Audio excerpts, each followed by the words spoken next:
niabot ng parcel gikan ni siya Sambuanga.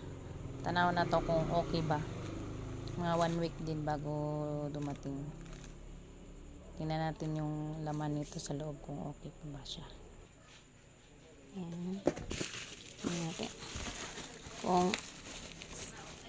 hindi ba siya na nalaya. Oops. Pwede pa. Oops.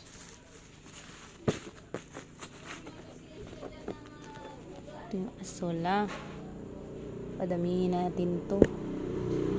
Yung iba nalayos na, pero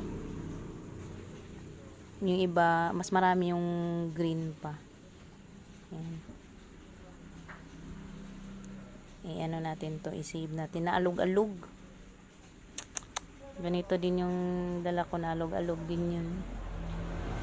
Sana may marami pang mabuhay nito, kay paramihin ko to dito, kay panganok ko sa manok.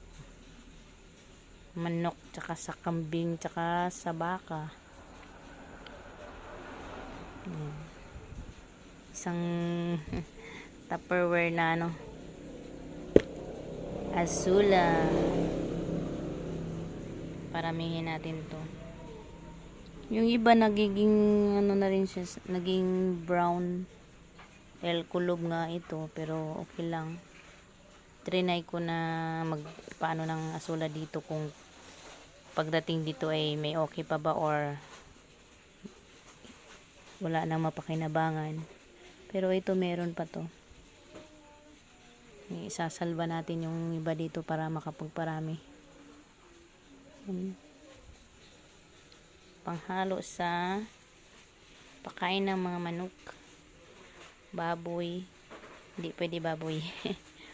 Wala kami alagang baboy, pero pwede to sa baboy. Pero yun nga, hindi kami nag-aalaga ng baboy. Kambing, baka, tsaka manok lang kami, tsaka duck. Yan, pwede yan.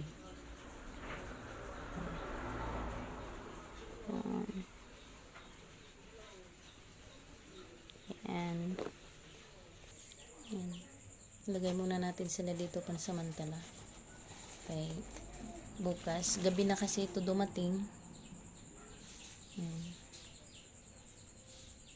Bukas ililipat ko to sa mas malaki-laki na nalagayan. Yan. Para lang sila makahinga. Kasi galing to sa biyahe. At rin sila. Yan.